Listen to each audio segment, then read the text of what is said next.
Bienvenidos hermanos y demás oyentes en este día para escudriñar juntos y deleitarnos en la palabra de Dios. En esta oportunidad vamos a estudiar el capítulo 4 de la primera carta del apóstol Pablo a Timoteo, los versículos 6 al 16. Primera carta de Pablo a Timoteo, capítulo 4, versículos 6 al 16. Y dice: Si esto enseñas a los hermanos, serás buen ministro de Jesucristo, nutrido con las palabras de la fe y de la buena doctrina que has seguido. Desecha las fábulas profanas y de viejas. Ejercítate para la piedad, porque el ejercicio corporal para poco es provechoso, pero la piedad para todo aprovecha, pues tiene promesa de esta vida presente y de la venidera. Palabra fiel es esta y digna de ser recibida por todos, que por esto mismo trabajamos y sufrimos oprobios, porque esperamos en el Dios viviente, que es el Salvador de todos los hombres, mayormente los que creen. Esto manda y enseña. Ninguno tenga en poco tu juventud, sino sé ejemplo de los creyentes en palabra, conducta, amor, espíritu, fe y pureza. Entre tanto que voy, ocúpate en la lectura, la exhortación y la enseñanza. No descuides el don que hay en ti, que te fue dado mediante profecía con la imposición de las manos del presbiterio. Ocúpate en estas cosas, permanece en ellas para que tu aprovechamiento sea manifiesto a todos. Ten cuidado de ti mismo y de la doctrina, persiste en ello, pues haciendo esto te salvarás a ti mismo y a los que te oyeren. Amantísimo Dios, muchísimas gracias por tu misericordia, tu amor y tu bondad. Gracias por el privilegio, Señor, de escudriñar tu palabra, de tenerla con nosotros. Gracias, Padre, en Cristo Jesús. Amén. Esta porción leída del versículo 6 al 16 es la continuidad de lo que hablamos ayer, de la parte comprendida entre el capítulo 4, el versículo 1 al versículo 5, que es cuando Pablo exhorta a Timoteo sobre las falsas doctrinas. Y luego le sigue diciendo que si esto enseñas, o sea, si alertas a la iglesia sobre la falsa doctrina, serás un buen ministro de Jesucristo, nutrido con las palabras de la fe y de la buena doctrina que has seguido. El deber de un ministro, el deber de un siervo de Dios, el deber de un pastor es alertar del peligro a sus ovejas. Y no podemos seguir cayendo en la trampa de que hoy todo lo tenemos que aceptar con el cuentico de no se puede juzgar a nadie, cada cual eso allá predica a Cristo como quiere. No, en las Sagradas Escrituras eso no lo acepta, porque el que calla el error, y máxime cuando se trata de la doctrina, algo muy peligroso, se vuelve cómplice ante Dios y ante la iglesia misma del error.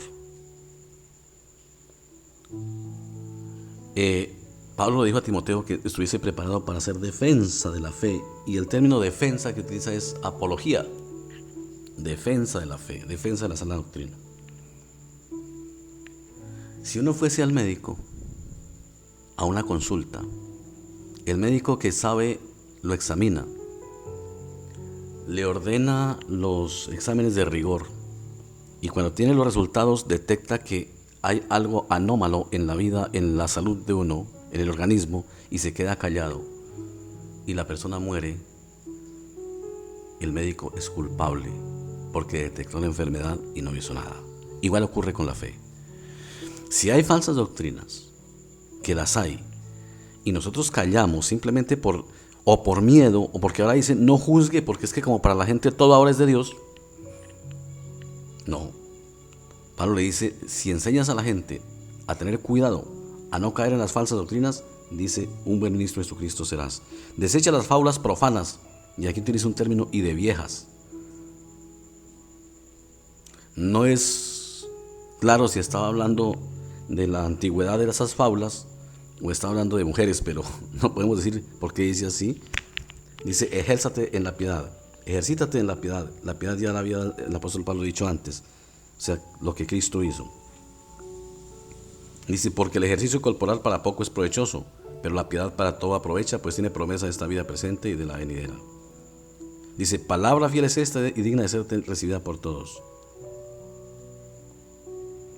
que por esto mismo trabajamos y sufrimos oprobios, porque esperamos en el Dios viviente, que es el Salvador de todos los hombres y mayormente los que creen.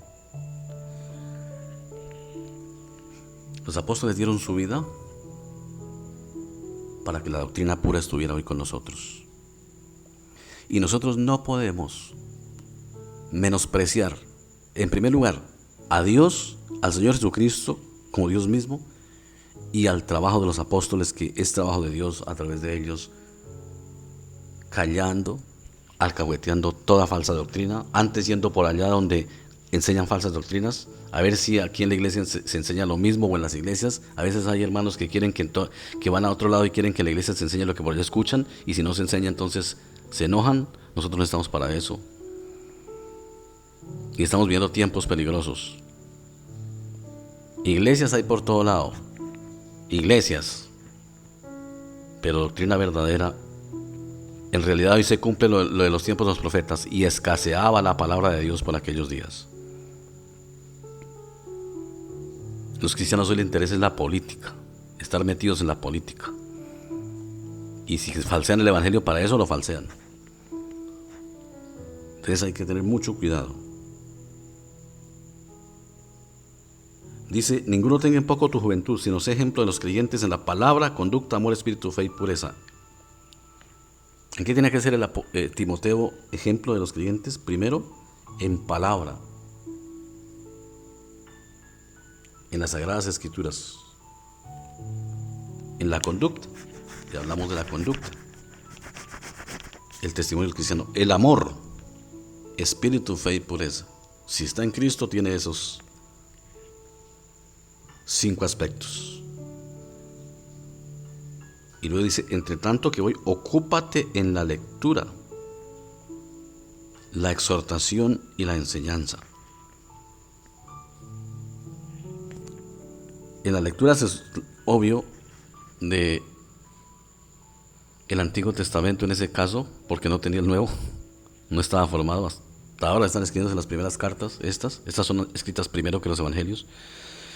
Pero en la lectura, en la investigación de otros textos, de que Pablo tenía que leer, tenía que estudiar.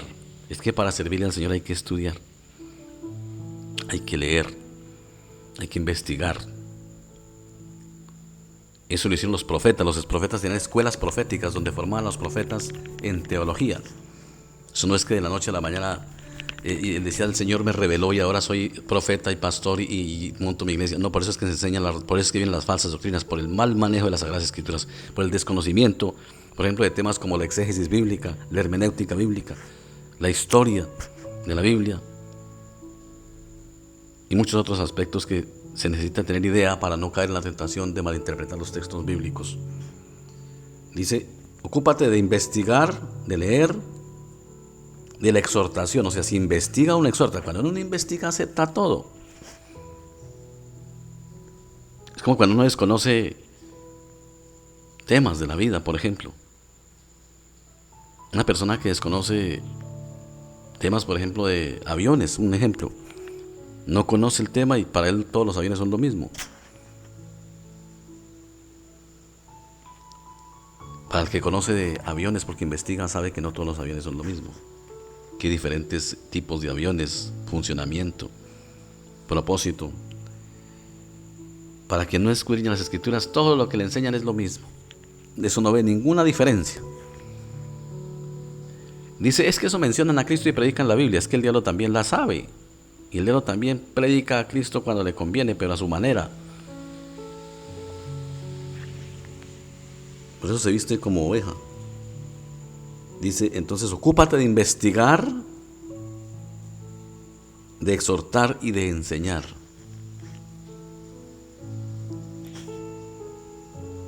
Dice: no descuides el don que hay en ti, que te fue dado mediante profecía con la imposición de manos del presbiterio. Y aquí nos encontramos con que los que ordenaron eso fue una ordenación. Timoteo fue ordenado. Miren, otra enseñanza más. El presbiterio no eran los apóstoles, era el grupo de ancianos de Jerusalén. O de pronto también había la posibilidad de que ya había presbiterio en la iglesia, en otras iglesias. No dice dónde, pero él fue ordenado al ministerio pastoral por la imposición de manos. Eso es ordenación. Él no surgió de la noche a la mañana, ni los apóstoles se lo encontraron en el camino y dijeron: Timoteo, nosotros somos apóstoles, tenemos autoridad, tú vas a ser ahora apóstol, vas a ser discípulo de Cristo, vas a ser pastor. No, Timoteo no es un apóstol, Timoteo es un pastor. No, él fue ordenado por un grupo de personas responsables, administradores de la iglesia, probablemente en Jerusalén, el presbiterio, al que siempre acudían para resolver los problemas. Dice, ocúpate en estas cosas, permanece en ellas, para que tu aprovechamiento sea manifiesto a todos. Dice, ten cuidado de ti mismo y de la doctrina. Otra vez, cuida la doctrina. ¿Por qué será que nosotros no cuidamos la doctrina?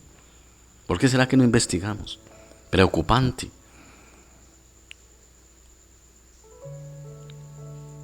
No salgamos con el cuento de que tenemos que callar. Y a veces dicen, no es que usted no diga esas cosas. No, hay que decir las cosas.